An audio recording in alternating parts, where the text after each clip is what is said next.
Almost 25 years ago in India, after meeting for the first time in a cramped living room with their families, it was decided that my parents were going to get married. My parents had an arranged marriage. I'm a product of an arranged marriage. I like to say that I grew up in libraries. I consider them my playground because I moved around a lot as a kid. Connecticut, Kentucky, India, Singapore, Arizona, Indiana, Illinois. And as I moved from country to country and state to state, I knew I'd be able to find solace in the library down the street that housed hundreds of stories for me to lose myself in. So naturally, I grew up being fed the concept of love through the countless books and movies that the local library provided me. I moved to America at a young age, therefore these were mostly American books and movies. They all kind of followed a similar format. Boy meets girl, they fall in love, they get married. This is essentially the structure of millions of love stories passed down from generation to generation. It was quite confusing for me because the love that I grew up watching as a kid didn't follow this tried and trusted format for love. Instead, the format for an arranged marriage has one deviation that significantly switches up the routine. Boy meets girl, they get married, and then they fall in love, potentially. The love that my parents demonstrated didn't match up to the definition of love that I had been fed during the formative years of life. It confused me, and I didn't understand it. This, coupled with a rough college breakup, left me confused and frustrated with the concept of love. So I decided to launch an investigation into romantic love. I began by conducting casual focus groups with my friends. I began by asking them the generic questions regarding love, such as, do you believe in love? Most would say yes. Have you ever been in love? Most would say yes. Have you ever fallen out of love? Most would say yes. And then I would pull out the wild card. Are your parents in love? Some knew right away. Yes, they would say confidently, my parents are in love. But some hesitated. Some got emotional. And some didn't even have an answer for me. After conducting my very official focus groups, I discovered a common thread among my friends' responses about their parents' relationship. The ones who hesitated or got emotional or just straight up said no also shared the same cynical views of love that I did. It's no surprise that the love demonstrated between our parents during our formative years affects us in our adult life. A study conducted by the U.S. National Library of Medicine found that the marital quality of a child's cohabiting parents has a direct link with the behavioral issues the child encounters in their lifetime. But I wanted to utilize a different perspective when analyzing my findings. I kept asking myself, do we judge our parents' relationship based on their own true, authentic formulation of love? Or do we expect them to model for us this predetermined, perfect, and polished version that society has arranged? The funny thing is, the more I conversed with my friends who had negative views of their parents' relationship, the more their initial answers changed. It was fascinating.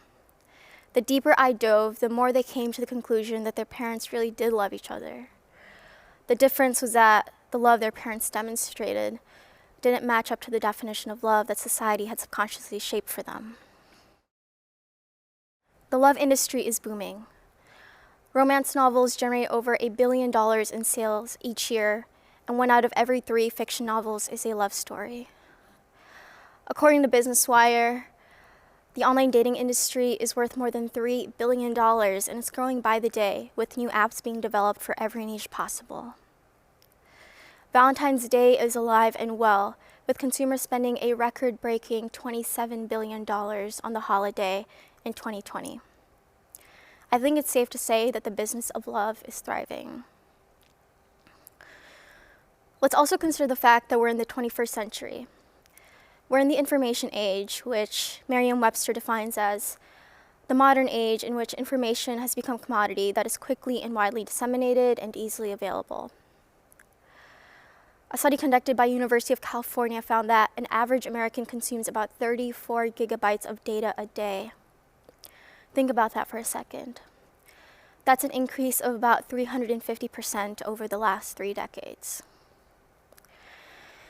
So naturally, people talk about how important it is to be media literate, to navigate all the news and information we consume through an informed perspective, to critically assess and evaluate the countless bits of information we're fed in an effort to reduce the negative byproducts of a world saturated with misinformation. I think that we should translate this concept of literacy into our emotional lives. It's time to be love literate. It's time they were critical of the millions of tiny ways that society shapes our understanding of what love is or isn't. Love is a highly monetized concept, and with that comes the commercialization and idealization of love. You may have heard that sex sells, but I think that love sells harder. What does it mean when my idea of love looks so radically different than what it looked like for my parents? I am only one generation removed from possibly having an arranged marriage myself. What does it mean when such a ubiquitous cultural concept like love undergoes such a striking transformation in merely one generation? The struggle is especially real for kids of immigrants. We grew up watching a kind of love that is so far removed from the typical fairy tale romance that we're surrounded by as kids. They say that love transcends boundaries, but does it? Why have I spent my entire life doubting my parents' love? Yes, my parents had an arranged marriage. Yes, they barely knew each other on their wedding day.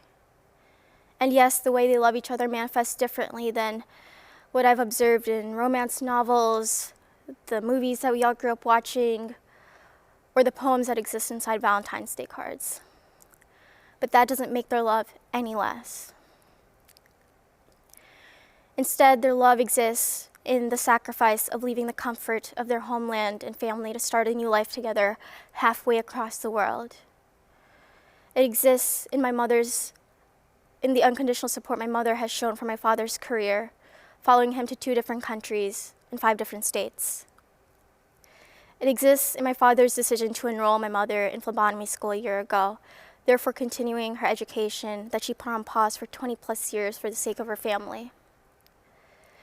And it exists in the extra cup of cha, or chai tea, that they leave out for each other every morning and evening without fail. I think that love is truly a beautiful thing, and that's coming from me, a cynic. I'm only 22 years old. I don't even think I know what love is yet. But that's the beauty of it. It is impossible for something like love to even have a singular definition. What I do know is that love is complex. I know that love is multifaceted. And I know that love is difficult. And as much as society tries to tell you, love doesn't need to look a certain way or feel a certain way.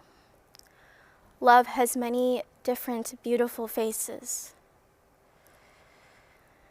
Being love literate means understanding that love manifests itself in the most peculiar ways. You just have to watch out for it and maybe even find it in an unexpected place. Thank you.